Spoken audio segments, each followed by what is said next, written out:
નમસ્કાર, હું છું કેતલ અને આપ જોઈ રહ્યા છો CV24. બોર્ડની પરીક્ષાઓના છેલ્લા દિવસે અમદાવાદની શાળાઓને બોમ્બથી ઉડાવી દેવાની ધમકી ભર્યો ઈમેલ મળ્યો છે. ગુજરાત વિધાનસભા બાદ હવે સવારે અમદાવાદની શાળાઓને પણ ધમકી ભર્યો ઈમેલ મળ્યો છે. શહેરના મેમનગરની મહારાજા અગ્રેસન ઘાટલોડિયાની કાલોરેક્સ સ્કૂલ, શાંતિ એશિયાટિક સ્કૂલને ધમકી આપવામાં આવી છે. આ ધમકીના પગલે પોલીસે તપાસ શરૂ કરી છે. બોર્ડની પરીક્ષાના છેલ્લા દિવસે સ્કૂલને ધમકી મળી છે.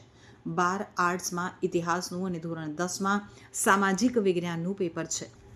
અમદાવાદમાં શાળાઓને પણ ધમકી ભર્યો ઈમેલ મળ્યો છે. મેમનગરની મહારાજા અગ્રેસન ઘાટલોડિયાની કાલોરેક્સ સ્કૂલ, શાંતિ એશિયાટિક સ્કૂલને ધમકી મળતા પોલીસે તપાસ શરૂ કરી છે. મેમનગરની મહારાજા અગ્રેસન અને ઘાટલોડિયાની કાલોરેક્સ સ્કૂલ, શાંતિ એશિયાટિક સ્કૂલને ધમકી મળતા પોલીસે તપાસનો ધમધમાટ શરૂ કરી દીધો છે.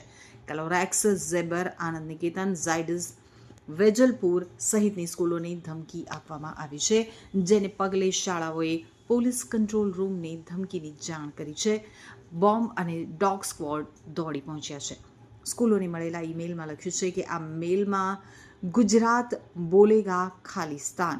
અમદાવાદની સ્કૂલોમાં બપોરે 1:11 વાગે બોમ્બ બ્લાસ્ટ થશે. તમારા બાળકોને બચાવી લેજો.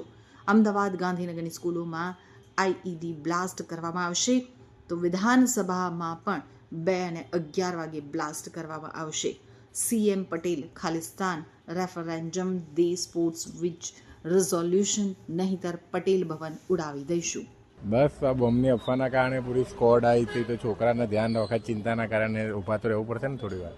ચિંતા એટલે ધમકી મળી એટલે ચિંતા. પહેલા દિવસે છેલ્લા દિવસે હોય ગમે તે એવું બને તો આપણે ઊભા તો રહેવું પડે ને. એવા સમાચાર મળ્યા કે અહીંયા બોમ્બની અફવા છે, એટલા માટે ઊભા.